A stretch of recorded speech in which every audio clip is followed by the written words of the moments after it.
एक कहानी का ये विशाल किरदार, हमारा महान देश भारत, तमाम सदियों तक वेद ज्ञान के बल पर सर उठाकर चट्टान की तरह खड़ा रहा। ऐसी अतुल्य और अचिंत्य संस्कृति जो हजारों सालों से अखंडित आज भी इस देश की आत्मा की तरह जीवित है।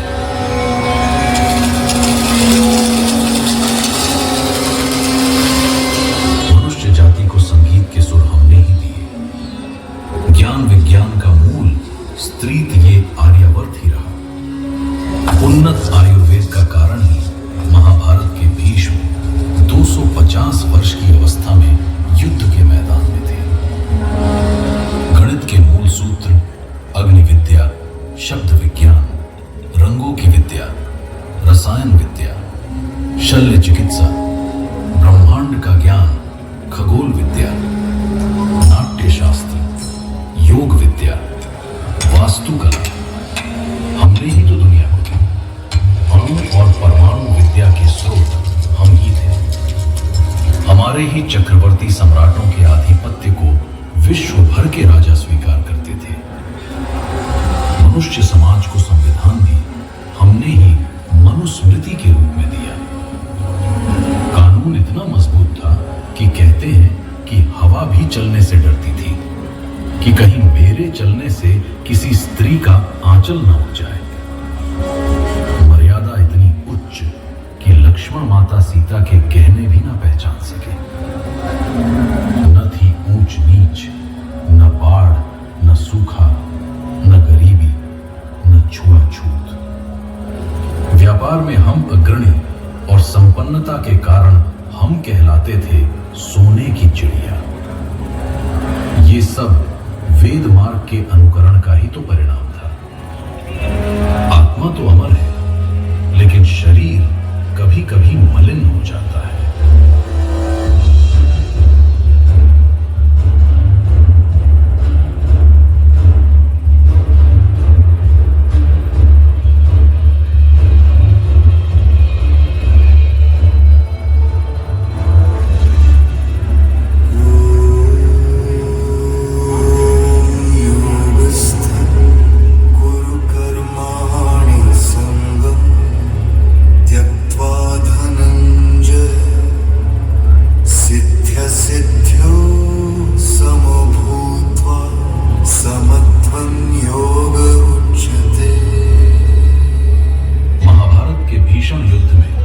श्री कृष्ण ने भारत के ज्ञान की झलक मात्र गीता के स्वरूप में सुनाई। लेकिन महाभारत के महाविनाशकारी युद्ध ने हमें केवल दिया ही नहीं, हमसे बहुत कुछ ले भी लिया।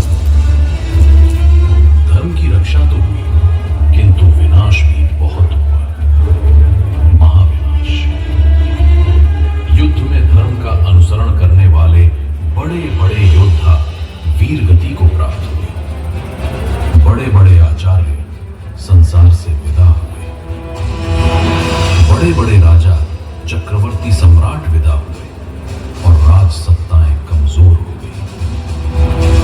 जो बचे उन्होंने अपना स्वार्थ साधने के लिए धर्म की बलि दे दी और समय के वेग में ज्ञान पीछे छूट गया। वेदों का गलत अर्थ बताकर उसी नए गलत अर्थ को ज्ञान की तरह प्रकाशित किया गया। राजसत्ताएं सेवा का धर्म छोड़कर ऐशो आराम को अपना लक्ष्य बना बैठे। 12वीं-13वीं शताब्दी आते आते ये सोने की चिड़िया गुलाम होने लगी।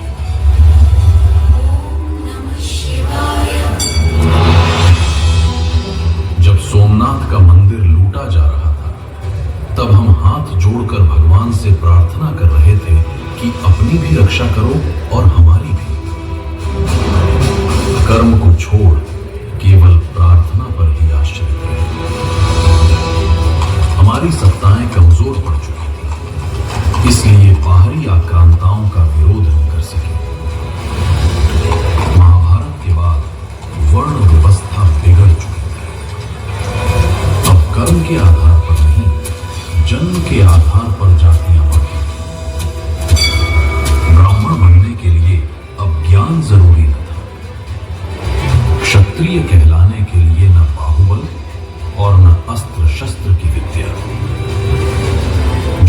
शूद्र के घर पैदा हुआ। ज्ञान अर्जित करने के बाद भी समाज से बहिष्कृत ही रहा। परिणाम स्वरूप जो भारत कभी जगत गुरु हुआ करता था, आज ज्ञान के क्षीण होने से आक्रांताओं के अधीन था। जिस धरती के ज्ञानियों के ज्ञान और क्षत्रियों के बल से दुनिया थरथर कांपती थी, आज भरे बाजार लूटी जा रही थी। भारत की अमर आत्मा, उसकी संस्कृति अब अपना स्वरूप खोने लगी थी।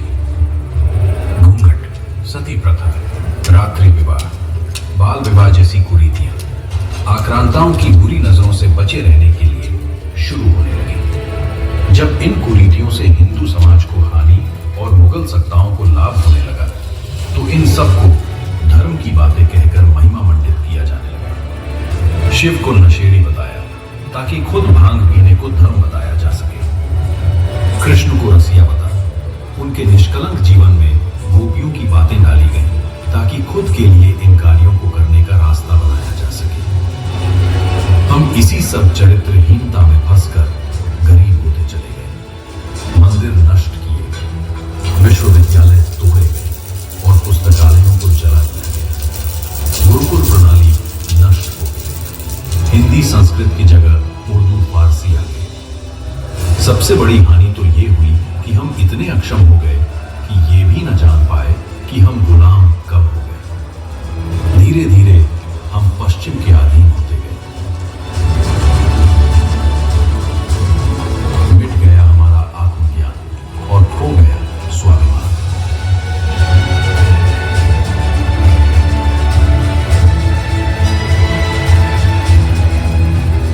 एक आक्रांता से दूसरे के हाथ में हमारी भारत मां की अस्मिता कब सौंप दी गई, हमें पता भी न चला। हमारे लिए इससे शर्मनाक और क्या होता। लेकिन हम इन सब परिस्थितियों से निकले भी, जागे भी, उभरे भी, लड़े भी और आज एक स्वतंत्र राष्ट्र में स्वाभिमान से जी भी रहे हैं। आज हम फिर सर उठाकर खड़े हैं, गर्वित अपनी महान संस्कृति पर सोचा कभी किसने हमें झकझोरा, जगाया और एहसास कराया कि सच्चा सुख स्वशासन में ही है।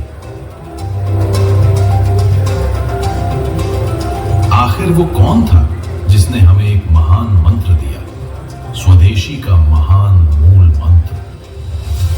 किसने हमें सोने की चिड़िया की सुखद उड़ान का सपना फिर से दिखाया? आखिर कौन था जिसने सर्वप्रथम ये बताया कि भारत विश्व का सिरमौर था, तुम्हारा था। ये आर्यावर्त तुम्हारा ही रहेगा।